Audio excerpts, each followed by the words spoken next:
Estamos de volta com Impressões, que hoje recebe a deputada federal Jandira Fegali, do PCdoB, que está em João Pessoa para participar de um fórum que discute a participação das mulheres na política. Nós já começamos a abordar esse assunto, deputada, com a sua análise sobre as dificuldades que enfrenta o governo de Dilma Rousseff. A senhora falou também no bloco anterior sobre as dificuldades que a sua própria atuação parlamentar enfrenta relacionada à questão do machismo. Houve um episódio em que um deputado chegou a dizer que, para a senhora, dirigindo-se à senhora, que uma mulher que participa da política como homem, fala como homem, deve apanhar como homem, foi isso? Esse foi o momento mais tenso da sua atuação parlamentar ou houve outros momentos complicados nesse nível? A tensão no Congresso é permanente, né? Mas esse momento foi muito difícil porque houve uma agressão física do deputado Roberto Freire e houve uma agressão verbal do deputado Alberto Fraga. Foi quem disse isso. Na verdade, quando a gente se afirma na política e tem opiniões claras e confronta a divergência, né, no debate político, isso é muito pouco aceito, né, pelos machistas do parlamento brasileiro. Então, eles imaginam que coragem é característica de homem. Eles ainda acham que política é espaço para homem, né, e eles acham que ser firme nas opiniões é coisa de homem, né? Então, na medida em que eu, liderando a bancada, eu me posicionava com muita força naquele momento, e houve essa agressão física, e eu reagi, não fisicamente, mas verbalmente, o deputado Alberto Fraga disse isso. Quem bate como homem, quer dizer, bate na fala, tem que apanhar como homem. Quer dizer, ele admite que precisa agredir fisicamente, né? Então, essa é apenas a expressão da ambiência que ainda existe na política de hoje, e que eu lhe digo, da legislatura anterior para essa, piorou, né? Essa atitude ela se sente mais confortável, porque desde o segundo turno das eleições de 2014, essa radicalização vem aumentando, né? E se expressa dentro do Congresso. Não tem mais aquele centro mediador, quer dizer, situação e oposição, base e oposição, num grau de radicalização absurda. E nesse ambiente de retrocesso, crescem todos os preconceitos. Preconceito contra o deputado que é homossexual, Jean Willis, preconceito contra as mulheres, preconceito contra negro, né? Preconceito contra tudo que é diferente de quem está falando. E essa fala do deputado Alberto Fraga é a expressão mais aguda de como uma parte do Congresso enxerga ainda a política. E esse tipo de comportamento, ele passa em brancas nuvens, deputada? Quer dizer, não existe quebra de decoro, não existe, enfim, punição nenhuma quando... Nós entramos no Conselho de Ética. Um Conselho de Ética que tinha apenas uma mulher e que arquivou o processo do deputado Alberto Fraga, né? E no caso do deputado Roberto Freire, nós entramos também, mas ele fez uma retratação pública. E aí o processo morreu, porque o máximo de punição que ele teria seria uma advertência. Então, retratação pública e o conhecimento da sociedade do que ele fez já foi uma punição bastante grande. Diante desse cenário que a senhora traçou aí, é possível dizer, então, que está nessa onda reacionária que eclode em alguns setores da sociedade brasileira, está mais difícil para a mulher participar da política? Por um lado, sim, né? Porque esse ambiente ele pode constranger muita gente, mas por outro, acho que a tomada de consciência também das mulheres vai crescendo. E não é um processo desse ano, né? É um processo das últimas 2 décadas, que ainda não ganhou a maioria das mulheres, porque se assim fosse nós teríamos mais mulheres no Congresso Nacional ou nas Assembleias Legislativas, porque se as mulheres são a maioria da população, nós deveríamos ter mais votos como mulheres, né? Então a maioria das mulheres ainda vota nos homens, né? Mas de qualquer maneira essa consciência vem crescendo, né? E a gente percebe. O ano passado, aquela primavera das mulheres, né, que a gente vivenciou, agora, no 8 de março, muita gente na rua, e a bandeira central era contra o golpe, era pela democracia brasileira. Porque quando a democracia está em risco, quando ela se fragiliza, as primeiras vítimas são as mulheres. Em todas as áreas da vida e da atuação, né? A restrição democrática, os primeiros que perdem direitos somos nós, né? Então, é necessário que as mulheres tenham na sua mão bandeiras libertárias, bandeiras democráticas, porque essa é o comando de tudo, né? Então, eu percebo que, apesar da restrição desse ambiente, o nível de consciência das mulheres cresceu até para enfrentar isso. o número de candidatas mulheres, apesar de ter crescido, ele ainda é muito pequeno em comparação com os candidatos homens.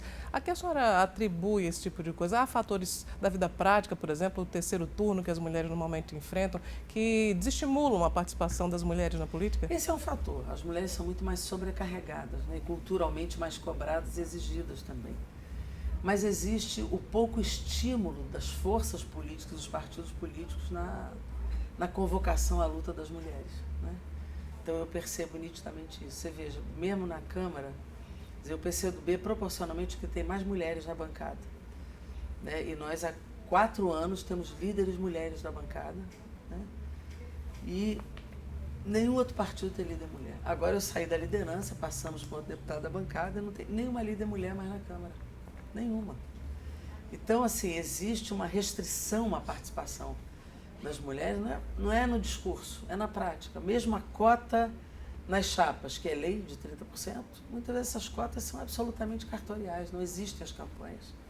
Nas campanhas, em geral, as mulheres não têm um tempo de televisão assegurado, as mulheres não são ligadas ao poder econômico, que teve um papel decisivo na representação política, na influência do dinheiro na eleição, que agora, finalmente, nós conseguimos derrotar o financiamento empresarial.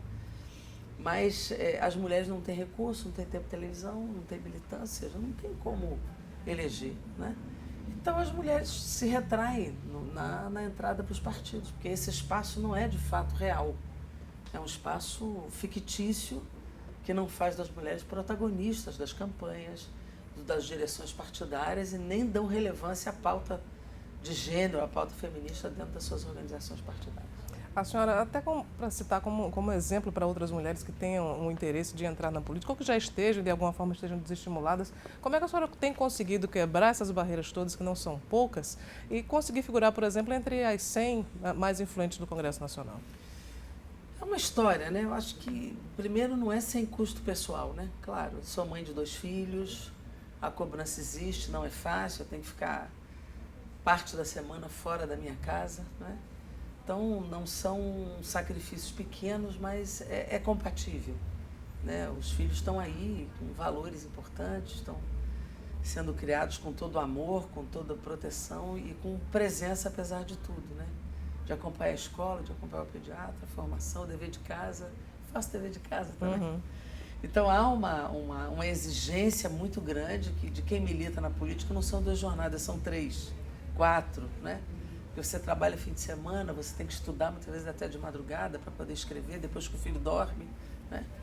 Mas é compatível e é importante que as mulheres venham, porque essas pautas nossas ganham relevância é na política que se tem a solução das coisas, né? E eu vim de uma luta política, eu não vim de uma história de família de políticos, né? Eu vim de uma trajetória de luta na saúde pública, na cultura, na luta de gênero, né? E com o tempo, com a experiência e com a forma como você atua, você vai se impondo também, né? Para você se impor, primeiro você não pode transigir em princípios, né? Você tem que saber discutir a divergência na democracia, né? E ao mesmo tempo apresentar de forma competente as suas ideias, o seu trabalho, né? Então, não é fácil para as mulheres, mas é compatível, é necessário e é fundamental que as mulheres estejam na política, porque as mulheres fazem a diferença. Se a senhora tivesse que fazer um resumo do que mais valeu a pena nesse período todo, o que é que a senhora citaria da sua trajetória política? Primeiro, assim, eu considero... Primeiro, eu aprendi muito, né? Aprendi muito, porque quando você faz política junto com as pessoas, junto com a sociedade organizada, junto com a sua gente, você ouve, aprende, conhece a realidade, isso mexe com você e muda você como pessoa.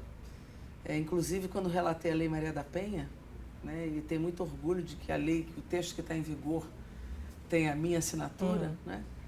Eu rodei esse país e eu pude perceber como as diferenças culturais, as diferenças institucionais, as diferenças, as desigualdades regionais interferem na vida das mulheres, né? E foi um aprendizado de uma riqueza, de uma humanidade impressionante. Então você vai mudando na vida, né? Quando você participa de um partido político que debate política, que cria uma consciência coletiva, você também aprende a ouvir, aprende a reconhecer seus erros, aprende a criticar, né?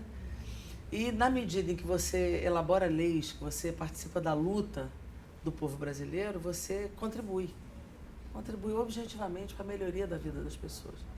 Então tudo isso é muito rico, é muito importante numa trajetória política de quem entende a política como arte, de quem entende a política como instrumento de transformação e de quem acha que nós precisamos recuperar a emoção das pessoas com a política. Não está fácil, porque tem tido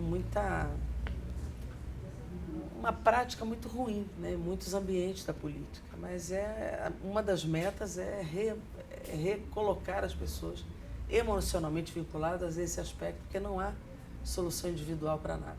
Só na escolha do amor, né? Ou no suicídio, uma escolha individual. Fora isso, só tem saída coletiva e no plano da política. Nós vamos a um breve intervalo e voltamos para concluir a nossa conversa com a deputada federal Jandira Fegali.